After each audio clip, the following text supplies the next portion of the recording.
அல்லாஹ்வுடைய தூதர் ஸல்லல்லாஹு அலைஹி வஸல்லம் சொன்னார்கள், முன்னால் இருந்த காலத்தில் ஒரு மனிதன் 99 கொலைகளை செய்தான்.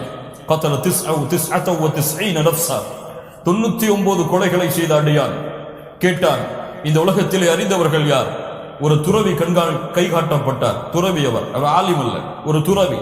அல்லாஹ்விற்காக எல்லா வணக்க வழிபாடுகளையும் முற்றிலுமாக துறந்து அல்லாஹ்வை நோக்கி சென்ற ஒரு துறவி அடையாளம் காட்டப்பட்டார். அவரிடத்தில் சென்றார். அறிஞரே, துறவி அவர்களே, 99 கொலைகளை செய்து விட்டேன். அல்லாஹ் ரப்புல் ஆலமீன் என்னுடைய கொலைகளுக்குரிய பாவ மன்னிப்பை அல்லாஹ் வழங்குவானா? என்னை அல்லாஹ் ஏற்றுக்கொள்வானா? அவன் 99 உயிர்களை கொலை செய்யவில்லை, 99 குடும்பங்களை கொலை செய்திருந்தான். அவ்வளவு பேரையும் அனாதையாக்கிவிட்டு, அவ்வளவு குழந்தைகளையும் தாகத்திலே தவிக்க வைத்து விட்டு ஒரு துறவி இடத்திலே வந்து கேட்கிறான், அல்லாஹ் என்னுடைய பாவத்தை மன்னிப்பானா?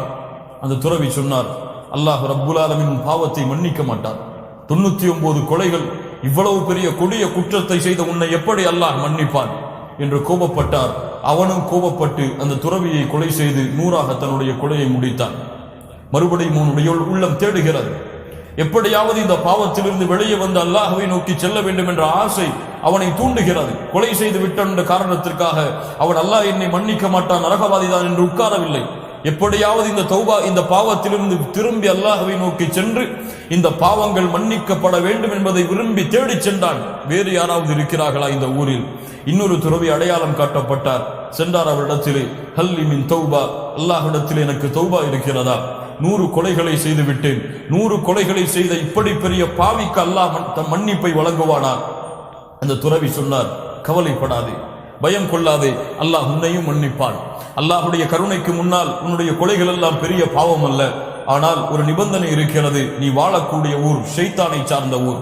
இந்த ஊரை விட்டு நீ விலகிச் சென்று அல்லாஹ்வை வணங்கக்கூடிய அடியார்கள் ஒரு ஊரில் இருக்கிறார்கள், அவர்களோடு சேர்ந்து வணக்க வழிபாட்டை செய்கின்ற அந்த துறவி அறிவுரை கூறுகிறார். அல்லாஹ்விடத்திலே பாவங்கள் மன்னிக்கப்பட வேண்டும் என்ற ஆசை கொண்ட இந்த 99 அல்லது 100 கொலைகளை செய்த இந்த பாவி கிளம்பி செல்கிறான். அந்த துறவி கூறியது போல அந்த ஊரை தேடி. அல்லாஹ்வுடைய விதி முந்துகிறது. அவன் செல்லக்கூடிய வழியில் அல்லாஹ் ரப்புல் ஆலமீன் மரணத்தை அவனுக்கு ஏற்படுத்துகிறான்.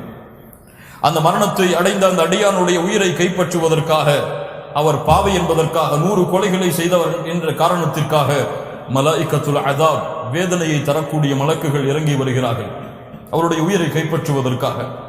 அவர் 100 கொலைகளை செய்தாலும் அல்லாஹ்வை நோக்கி செல்ல வேண்டும் என்ற ஆசை கொண்டு விட்டார் என்பதற்காக மலாயிகத்துர் ரஹ்மா, அருளுடைய மலக்குகளும் இறங்கி வருகிறார்கள். 2 மலக்குகளுடைய கூட்டம். ஒன்று வேதனை தரக்கூடிய உயிர்களை கைப்பற்றக்கூடிய மலக்குகள், இன்னொரு கூட்டம் அல்லாஹ்வுடைய அருளை சுமந்த மலக்குகளுடைய கூட்டம். யார் இந்த உயிரை கைப்பற்றுவது? இருவருக்கும் வாக்குவாதம் ஏற்படுகிறது. அல்லாஹ் ரப்புல் ஆலமீன் இன்னொரு தீர்ப்பாளரை, இன்னொரு மலக்கை அல்லாஹ் ரப்புல் ஆலமீன் அனுப்புகிறார். அவர் தீர்ப்பு சொல்லுகிறார், இவர் கடந்து வந்த தூரம் இந்த பாவிகளுடைய ஊருக்கு நெருக்கமாக இருந்தால், அந்த ஊருக்கு நெருக்கமாக இருந்தால் பாவிகளுடைய உயிரை கைப்பற்றக்கூடிய மலக்குகள் இவருடைய உயிரை எடுத்துச் செல்லுங்கள். இவருடைய உயிர் நல்லவர்கள், இவர் அடைய இருந்த நல்லவர்களுடைய ஊருக்கு நெருக்கமாக இருந்தால் இவரை நல்லவர்களுடைய மலக்குகள், நல்ல உயிர்களை கைப்பற்றக்கூடிய மலக்குகள் எடுத்துச் செல்லுங்கள். அளந்து பார்க்கிறார்கள், இவருடைய உயிர் நல்லவர்களுடைய ஊருக்குத்தான் நெருக்கமாக இருக்கிறது. நல்லவர்களுடைய மலக்குகள் கைப்பற்றி செல்கிறார்கள். ஆனால் நடந்தது அது அல்ல. இதற்கு பின்னால் ஒரு நிகழ்வு நடந்திருக்கிறது. அதுவும் சாதாரணமான நிகழ்வு அல்ல. இந்த உலகத்துடைய இயற்கை அமைப்பையை மாற்றிய ஒரு நிகழ்வு நடந்திருக்கிறது. 100 கொலைகளை செய்த ஒரு அடியானுக்காக. யார் அந்த நிகழ்வை செய்தவர்? யார்? அல்லாஹ். அல்லாஹ் என்ன செய்தான்? அல்லாஹ், இவனுடைய உயிர் உண்மையில் பாவிகளுடைய ஊருக்கு தான் நெருக்கமாக இருந்தது. ஆனால் தன்னை நோக்கி வந்த அடியான், தன்னை எதிர்பார்த்து நடந்த அடியான், இந்த பாவங்கள் மன்னிக்கப்பட வேண்டும் என்ற காரணத்திற்காக சொந்த ஊரை விட்டும் துறந்து இன்னொரு ஊரை தேடிச் சென்ற இந்த அடியான் என்னை நோக்கி வந்த காரணத்தால் இவனை ஒருபோதும் வேதனையுடைய மலக்குகள் இவன் உயிரை கைப்பற்றுவதை நான் விடமாட்டேன் என்று அல்லாஹ் ரப்புல் ஆலமீன் பூமியுடைய இயற்கை அமைப்பையே மாற்றினான். அந்த ஊருக்கு கட்டளையிட்டான், இவருக்கு அருகாமையில் வந்துவிடு என்று. பாவிகளுடைய ஊருக்கு கட்டளையிட்டான், இவனை விட்டு தூரமாக சென்று விடு என்று. அல்லாஹு அக்பர், அல்லாஹு அக்பர், அல்லாஹு அர்ஹமுர் ராஹிமீன். கண்ணியத்துக்குரியவர்களே, அல்லாஹ்வுடைய அருளை அளந்து பார்க்க முடியாது. அல்லாஹ்வுடைய அருளை நம்முடைய வார்த்தைகளால் விவரிக்க முடியாது.